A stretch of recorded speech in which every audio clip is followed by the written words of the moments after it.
What's up guys, welcome to a quick tutorial on how to use 2 triggers or more to activate one trigger. Before we start anything, we want to really decide how many triggers we want, how many things we want to happen in order for this one trigger to be activated. So we're going to first create our variables, which will be used later. Alright, I'm using 2 triggers to activate one, so I'm using 2 variables. But if you are to create or use more triggers to activate one, you would want to add variables equal to the numbers of triggers that you will use. For simplicity's sake, I will give them a name that fits the triggers, activation.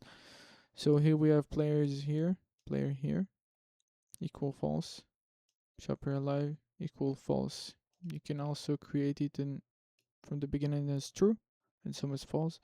I'm gonna create it as false, so all the variables will be the same at the beginning. It's gonna be easier to understand for me in bigger missions, or if the mission is long to create.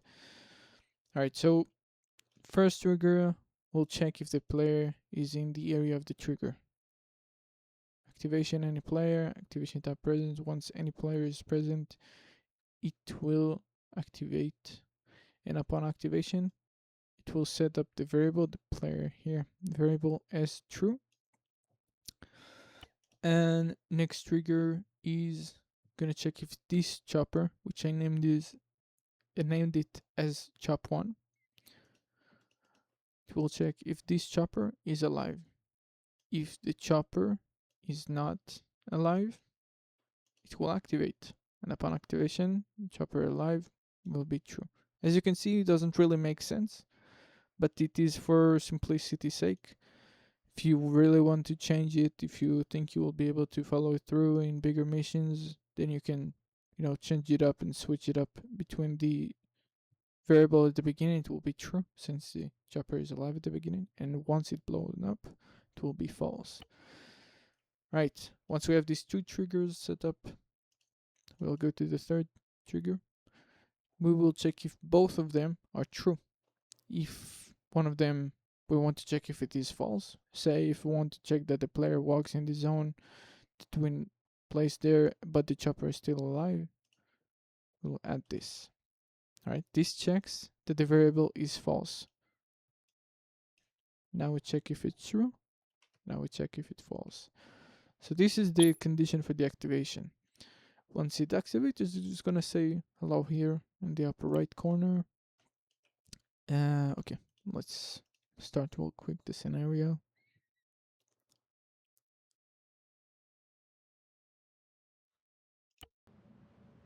Okay, so I will go first and I will blow up the chopper, just so you will see that it wouldn't work if only one of the triggers is activated. I think I stepped inside the zone over there, so it may still activate here. No, I didn't. Okay, so chopper is blown up, the condition is true now, but nothing happens. Only once we step here, it will say hello, and it is activated. Right, just to see and show you that it would not work the other way around. This is basically it, but just to show you real quick, I will step inside here and you will see that nothing will happen. Alright, nothing happens. Only once I will blow the chopper up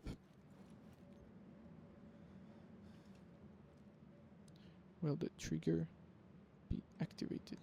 Let me just walk real quick. And hello in the upper right. This was it. Just to specify, there are probably other solutions to this. This one is a bit messy, but this one, I guess, for me works right now.